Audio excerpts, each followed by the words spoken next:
this, in answer to your question, how quickly do people change? There's no answer. Some people could be retired for 5 years and do nothing. Other people, you know, and now they're like, okay, I got to do something about it, but I've been eating a bunch of junk. They could have a more viscous, loose plaque development, where others could have had hard development for a long time, and there's thicker layers of plaque. So there's, you know how there's different. Take a longer time. There's good HDL, bad HDL, but there's also A and B types of HDL, which is a clumpier, harder developed cholesterol, and then there's looser cholesterol. So that all plays into all of this, and there's no magic number, and we're not getting invasive to find out what their cholesterol types are, so it's hard to say how quickly will everyone change. But we've seen radical changes with, you know, cardio alone. I've seen people drastically change these readings. So they were the ones that weren't really doing bad, didn't have, you know, a lot going on, a lot of hard and stiff plaque development, because if they did, their efforts would show less results. Okay? So that's bad news. The good news, it is absolutely preventable. It's reversible. We have solutions, cardio being the very top recommended solution. But for those that aren't doing so great, we do have other solutions, like our product, which is the number one thing. We may recommend people go to their doctor. So talking about those three main things that we look at, of the 7 readings, we're going to be looking, more attention as we paid attention on elasticity, aging, the aging index of the arteries, and circulation. We look at elasticity first of all. This little notch here, which we'll soon see again when we do a screen, that notch, the bigger that notch, the better. It's called a dicrotic notch. What we're doing, what we're measuring, when the blood rushes from the left ventricle, you got the aortic valve, that's what we hear thumping, opening and closing, and it goes from the aortic valve, or rushes from the left ventricle to the aortic valve. When that valve opens, it kind of splashes up against the aorta wall, creating a wave effect. And the bigger that wave is, the more presence of elasticity you have in the large arteries in the aorta. The lack of that wave, this is where a lot of people are going to go, whoa, wake-up call. It means that there's hardening. There's plaquing, hardening, or inflammation. All three of those are bad for your circulation and bad for your arterial health. So that's one huge thing. The bigger the dip, the better. Aging. This is sort of looking at the bottom of this waveform, but it's a separate waveform. There's 2 points that you'll see when we do the screen. This point here represents large artery ejection, and this represents small artery ejection. When we have a positive relationship between those 2 points, it means you've got healthy, young, resilient arteries. But when the arteries slow down, when they drag, when they've got plaquing and hardening, that small artery and large artery ejection timing is sort of, it's dragging, and we see that. And most of your age grade is going to come from this reading right here. So youthful arteries up, and it's a real simple visual for people. If you don't have that positive slope, what happens is this drops, they level out, and then that one goes down below.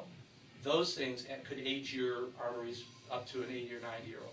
So we don't want to see that, and we do see that. Wow. I've seen that from 30-year-old people who... Are they usually obese? Sometimes genetic, you know. I've seen obese people with horrifically elastic arteries and great youthful readings. They're like the bull, you know, they can do anything. So again, that's the difference thing. Yes, the majority are going to be from obesity because of sedentary lifestyles.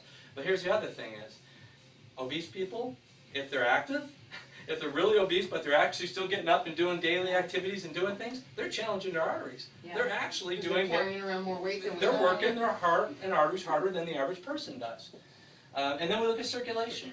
There's 3 bars, large arteries, small arteries, and peripheral arteries. We're just using one of them right now. The large arteries being the 5 main arteries coming from the heart.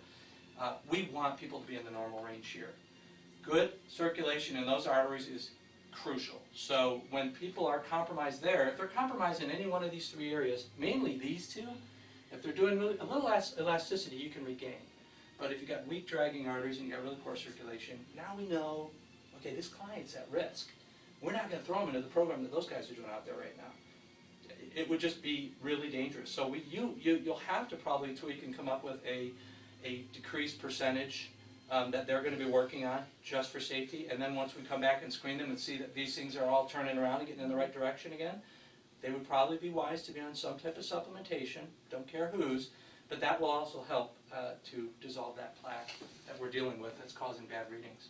You also measure the circulation on the peripheral arteries? Yeah. Okay, but yeah. that's just the main one. Yeah, okay, the main arteries, the large arteries are the main arteries coming from the heart, the Right. larger ones, 5 of those. Mhm. The small arteries are the arteries that branch in your arms and your legs, very sympathetic arteries. If you're having a stressed out day, if you're really anxious or you had caffeine, those arteries tighten up quick, so we'll know that really easily.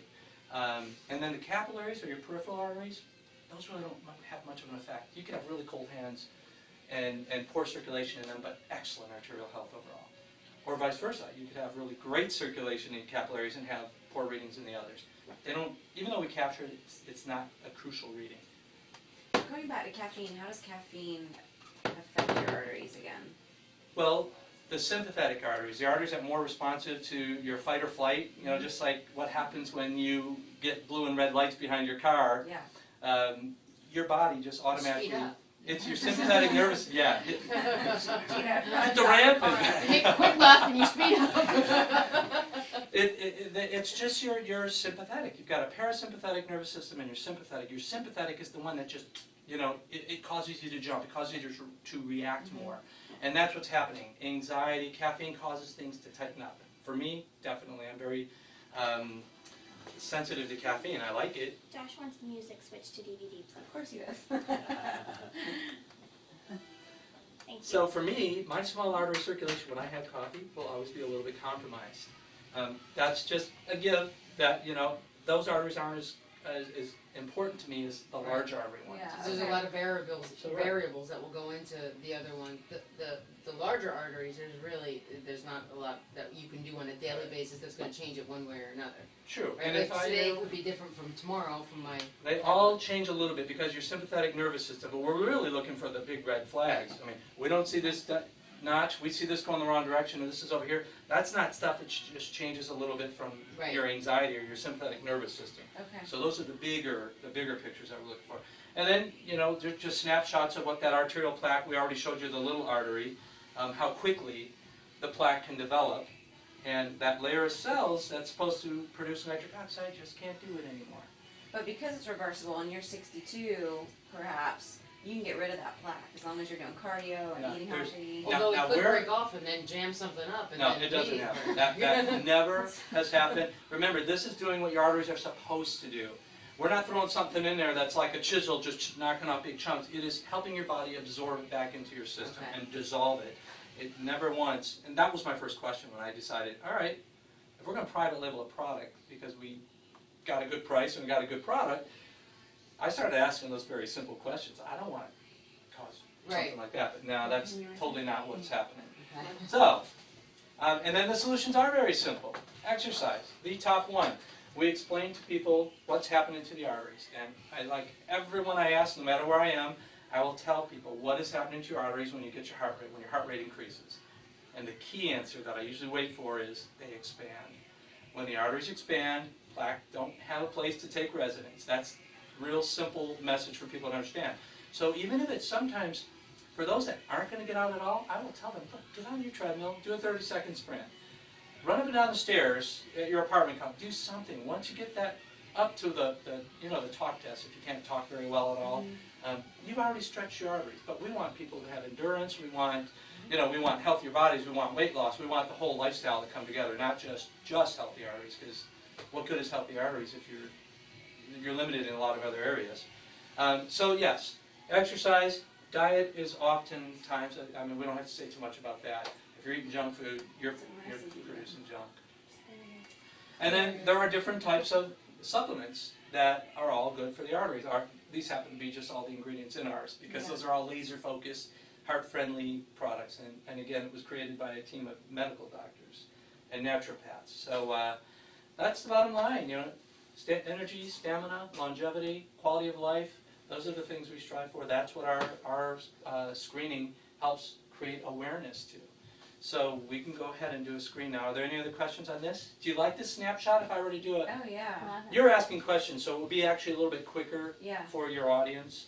Yeah, I think it'd be great, especially if we had him do this at the beginning of a challenge. or Actually, something. what I was Yeah. thinking at the same time was we should maybe even restructure our intake for the challenge. What do you mean intake?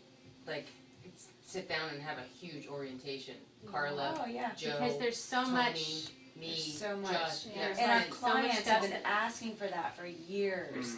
we need some kind of meeting, we don't even know who's in the challenge, this would be Right. great to implement everything in It's like a just fun one, where we get yeah. together and have a meeting. Yep, That's and right. everybody gets it all at once, and then we make, They get and we'll have our scheduled that day appointment with book you. right there. Sure. Boom, boom, boom, boom, boom. Well, and ideally, they would schedule with you, because if we're gonna do a group, you know, We'll- all you we'll need to take do, care of yours. yeah. Yeah, we do I, that for I think the less hands in the pot, the better.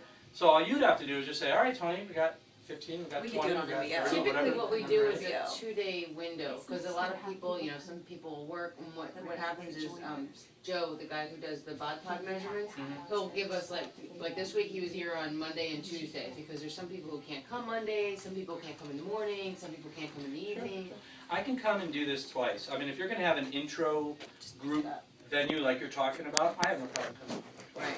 if that's what it takes. It would be like